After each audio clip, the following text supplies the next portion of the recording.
You know, usually when you look at a toxic relationship or maybe a work situation that just constantly loops or some heavy drama in your life that absolutely will not resolve, your first instinct is to look outside yourself. Oh, yeah, completely. It's always the other person's fault. Right.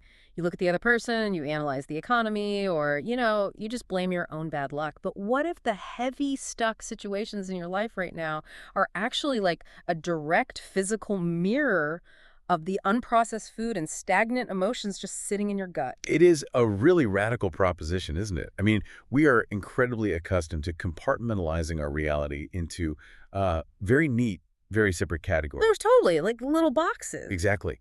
We put our physical digestion and our lunch in one box, and we put our interpersonal life problems and our stress in a completely separate box. Yeah. We really rarely consider that those two boxes might actually be the exact same container. Yeah, but today we're basically blowing up those boxes. Welcome to our deep dive into the concept of internal density equals external density. It's a fascinating one. It really is. Our mission today is to explore this really fascinating, honestly kind of mind-bending intersection of physical digestion, emotional clearing, and how you actually experience your reality on a day-to-day And it's basis. so relevant to pretty much everyone. Right. Okay, let's unpack this because I want to be really clear right off the bat. We are not doing a medical lecture here. No, definitely not. And we aren't doing a diet or weight loss show either. This is just a completely different lens through which to view the friction in your life. And it requires a real shift in perspective to even grasp what this framework is arguing. Mm. Because the foundational premise here is something called the principle of equivalence. The principle of Yeah. equivalence. Okay, what exactly does that mean in this context? Well, it states that internal density and external density are not just, vaguely related to one another. They aren't even really cause and effect in a simple, linear, like A causes B kind of way. Okay. They are equivalents. They mirror each other completely and simultaneously. Wow. Let's define what this paradigm means by density because it uses that word very specifically throughout the source material. It does, yeah. Internal density is described as the buildup of unprocessed matter. So that means literally food that is not fully processed or eliminated from the Yeah. body. But it also includes suppressed emotions, stagnation, congestion within the psyche. Like decisions you haven't made. Exactly, decisions you haven't made or clarity you've perpetually deferred. All of that creates this physical and energetic heaviness inside you. Right. And if we connect this to the bigger picture, the body does not generate this internal density in isolation. Yeah. It is in a constant dynamic dialogue with its environment. Right, it's not a closed loop. Not at all. It's interacting with relationships, with what is consumed, with what is suppressed. The core argument here is that this functions exactly like physics. Heaviness resonates with heaviness. What weighs you down in the gut literally weighs you down in the world. That's wild.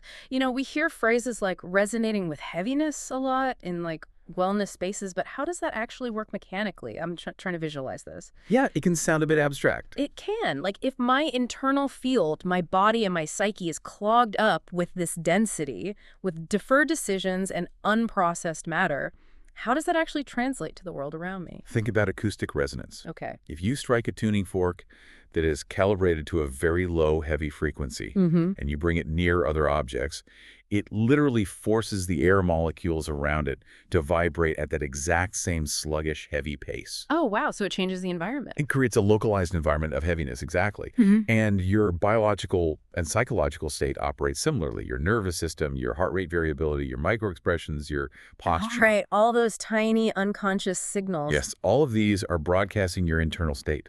If you are harboring deep internal density, you are physically projecting a state of friction. Yeah. You move slower, you miss subtle cues, your tone of voice changes.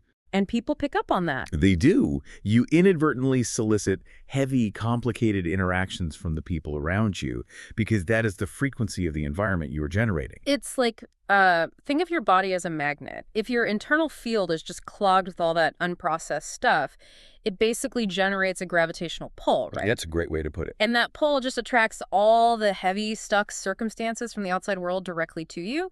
So it's not magic. No, it's physics and biology. Right. If I'm internally bogged down, my nervous system is literally recruiting external friction because my responses and my awareness are fundamentally degraded. That is exactly the mechanism at play here. Yeah. And conversely, the cleaner the internal field, the lighter the external field becomes. When the internal density is cleared, your perception clarifies. Makes sense. Your response time quickens. Your capacity to discern, to move, and to choose becomes available in ways that density previously obscured. So, if processing internal matter creates this heavy acoustic resonance that attracts life drama, we have to look really closely at what we are putting into our physical bodies. Specifically, solid food. Yes. And the author of this concept is incredibly unyielding on this point. Solid food is never neutral. Okay, wait. I'm playing devil's advocate here. I'm still stuck on the sandwich. You're saying my digestion is literally generating my bad day at work. That is the argument, yes. Because that sounds like magical thinking to a lot of people. Connect the biological dots for me. Isn't food just fuel? It's nutrition, it's calories, it's macros. How on earth does eating a turkey sandwich or a bowl of pasta create drama? It is a vital question, and it's where most people get really tripped up with this text. The framework argues that solid food introduces what it calls layered tasks. Layered tasks, what are those? What? Well, when you consume solid food, you aren't just taking in baseline nutrition. You are taking in density. You are taking in energetic weight. You are taking in the immense processing demand required to break it down. And it goes even deeper into biology. Let's look at the turkey sandwich. Let's do it. Walk me through the sandwich. Okay, so if that turkey came from a standard factory farm, that animal likely lived in a state of chronic stress, right? Yeah. Biologically, its tissues were flooded with cortisol and adrenaline. When you eat that meat, you are literally ingesting those stress hormones. Oh, wow. Yeah, and your own gut microbiome, which produces, 95% of your serotonin, your mood-stabilizing neurotransmitter, now has to process foreign stress chemistry. You are biologically absorbing panic and stagnation. Okay, the cortisol makes sense biologically. I can see how ingesting stress hormones would trigger my own nervous system, but what about like a homegrown tomato? Okay, good example. Let's say I grow the most pristine, organic, beautiful tomato in my own backyard. There's no factory farm trauma there. How does that create density? Well, even the most pristine, solid food requires mechanical and chemical breakdown. When you eat that tomato, your body has to trigger the parasympathetic nervous system in a very specific way. Right, the rest and digest mode. Exactly. It directs a massive amount of blood flow away from your brain and away from your extremities, sending it directly to your gastrointestinal tract. Your body must secrete acids, churn the stomach lining, deploy enzymes. The sheer biological energy required to mechanically dismantle solid matter is actually staggering. I never really thought about it taking that much effort. It really does. So if your body is trying to do deep clearing work, say you're trying to process a really difficult breakup or heal from burnout eating solid food, introduces this massive interruption. Yes, precise. The digestive system has to essentially hijack all of your biological energy to deal with the tomato. What was supposed to be energy moving inward to release old trauma gets interrupted by the demand to process outward what has just been consumed. And this explains a historical phenomenon that we see across the globe, which is fasting traditions. All right. Virtually every major spiritual and philosophical lineage recognizes a direct link between dietary restriction and perceptual opening. Through the lens of this concept, the logic is entirely biological. So it's not just a test of willpower. Not at all. When the gut is occupied with solid matter, it pulls consciousness and blood flow downward toward the physical plane of management. You are biologically forced to manage the density. But when the gut is clear, the blood flow and the electrical energy can return to the brain, the nervous system, and the higher cognitive centers. Awareness can actually rise. That makes total sense. It makes me think of a computer CPU. Okay, I like that. Imagine your body is a high-end computer and you've got a finite amount of processing power. If 90% of your body's processing power is being actively used to digest a heavy, solid meal rendering this massive, complicated task of breaking down proteins and fats, you have absolutely zero bandwidth left to run the background antivirus scan. That's a highly accurate way to visualize it. Right. You can't run the system that goes deep into the hard drive and clears out the old emotional weight and the corrupt files. Exactly. The energy economy of the body is finite. Solid intake consumes the exact energy needed for cellular repair and emotional regulation. But wait, if digesting that sandwich eats up all my bandwidth, I'm stuck in a paradox here. I need biological energy to clear my emotional baggage and repair my cells, but I need nutrients to survive. Right. You can't live on air. Yeah, I can't just stop eating forever. So how do I get one without sacrificing the other? And I guess this brings us directly to the solution proposed in the source material, which is liquid clarity. Yes, the author specifically advocates for radically reducing the complexity of what the body must negotiate by choosing liquid. But not just any liquid. We aren't talking about milkshakes or processed sodas here. Definitely not. Yeah. The focus is strictly on natural, vital, living, intentionally prepared liquids. So we're talking fresh vegetable juices, herbal infusions, mineral-rich broths, and high-quality structured water. Exactly. These liquids provide the absolute maximum nutrition with the absolute minimum processing demand. They hydrate the cells at the exact level where clearing happens, but they bypass the heavy mechanical breakdown phase of the stomach. Because there's no fiber or solid mass to churn. Right. They don't require the body to redirect all its blood flow to the gut. Instead, they immediately flush the system. They specifically support the lymphatic system, the liver, and the kidneys, which are the body's primary vehicles of releasing toxins and stress chemistry. Now, here's where it gets really interesting. The framework doesn't just look at liquid as a biological flush. It looks at the actual structure and mechanism of water itself. Yes, this is a crucial part of the text. Because we often hear symbolic talk about water being the element of emotion, but physically, water carries memory and charge. Let's unpack the physics of that. Water isn't just a passive background substance. It's the primary communication network of the entire body. The shape of a water molecule allows it to hold electrical charge and facilitate communication between cells. Oh. When you are dehydrated or bogged down with heavy solids, your fascia, the connective tissue wrapping your muscles and organs, literally gets sticky and rigid.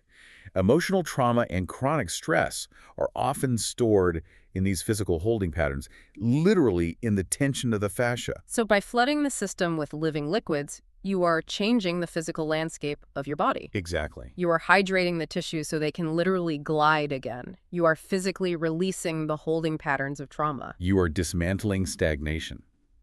Problems and drama require a very specific, rigid environment to persist.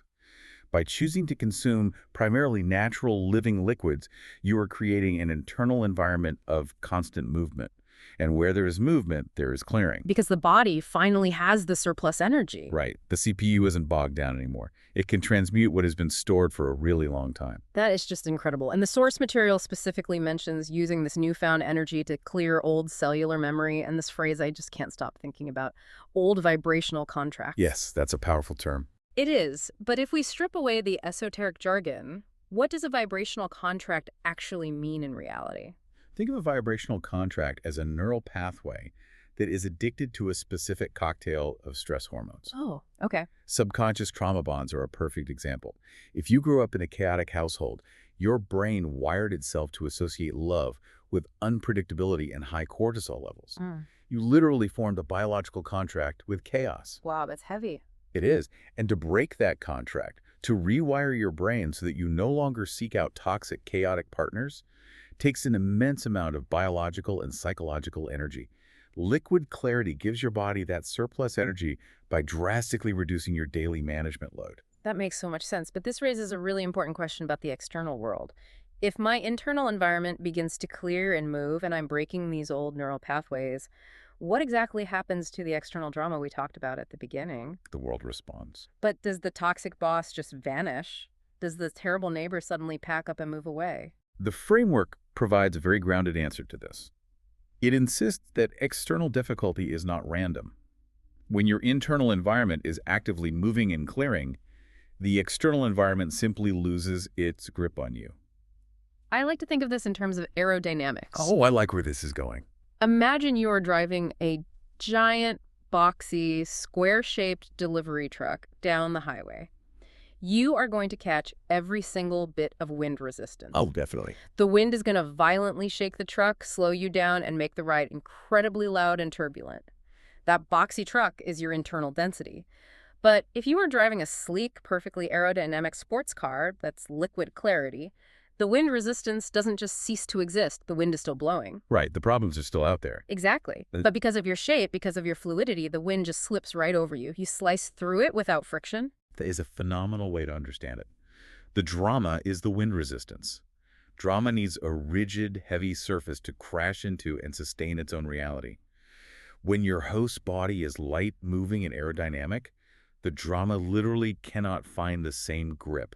It passes over you rather than landing, sticking, and creating turbulence in your life.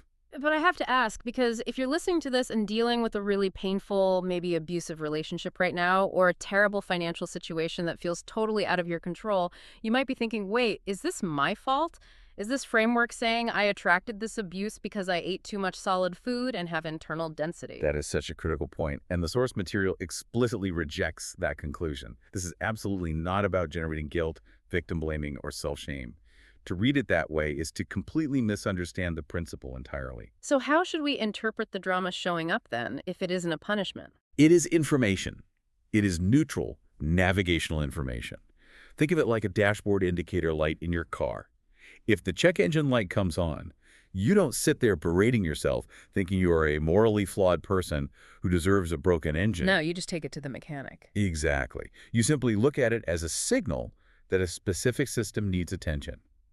The density showing up in your recurring situations or your unresolved problems is simply a dashboard light. It's showing you what your nervous system and your body field are still resonating with. Right. Drama does not stick to the life of someone whose internal field is fluid and clear, not because they are magically shielded in a bubble, but because they simply do not offer the rigid surface area that the density requires to crash into. So what does this all mean for you as you go about your week? Well, the core takeaway here is that liquid clarity is not a fad diet. It has nothing to do with calorie counting, and it is certainly not a rejection or a punishment of the physical body. No, far from it. The source calls it a discipline of alignment. It's a method of making your physical biology match what your mind and spirit already know they are capable of. The equation is simple, even if putting it into practice challenges everything we've been taught. Reduce the internal density, and you reduce the external friction. And what's fascinating here is that when this practice of prioritizing vital liquids and reducing heavy solids is sustained over time, the shift isn't merely physical weight loss or better digestion. It's so much bigger than that. It really is. The promise here is a shift that is relational, situational, and perceptual. Your response time to conflict quickens. Your capacity to discern truth from manipulation sharpens. The world becomes lighter simply because the vessel through which you experience the world is lighter. That's beautifully said. Thank you. The environment you walk through becomes cleaner because your internal environment is generating a cleaner resonance. Which brings me to a final thought I really want to leave you with today. We've talked deeply about how external drama requires internal physical density to sustain itself. It feeds on that heaviness. It needs a boxy truck to crash into. Right. So think about the last time you were incredibly stressed, maybe right in the middle of a looping problem at work or a devastating relationship argument. What did you crave? Did you crave a fresh green juice and a hydrating mineral broth? Almost certainly not. No, you probably had a sudden, intense craving for a heavy burger, a massive bowl of pasta, or sugary, dense junk food. We've always called that a standard stress eating response, just looking for comfort. Right, seeking dopamine. Yeah, but viewed through the lens of this deep dive, could it be that those intense cravings for heavy food during stressful times are actually an unconscious form of self-sabotage? Is it possible that your physical body is desiring to create the internal density needed to keep you stuck in that familiar, comfortable drama? Wow. This raises an incredibly important question about human psychology. We often fear the unknown way more than we fear our own suffering. We really do. Being light, fluid, and free is a massive unknown. Heavy drama, even when it's painful, is at least familiar. Exactly. Eating that heavy meal forces all your blood to your stomach. It literally anchors you, numbs the higher emotional processing, and forces a biological distraction. Are we eating heavy foods because on some deeply unconscious level, we actually want the drama to have something solid to hold on to? It forces you to examine the dialogue between your cravings and your life circumstances in a way that is really hard to unsee once you notice it. It really does. So as you move through the rest of your day, pay attention to the friction. When you hit a stuck situation, a looping problem, or a remarkably heavy interaction, take a breath and ask yourself, how is this mirroring my gut? What is the dashboard light telling you? Exactly. What is my dashboard light trying to tell me?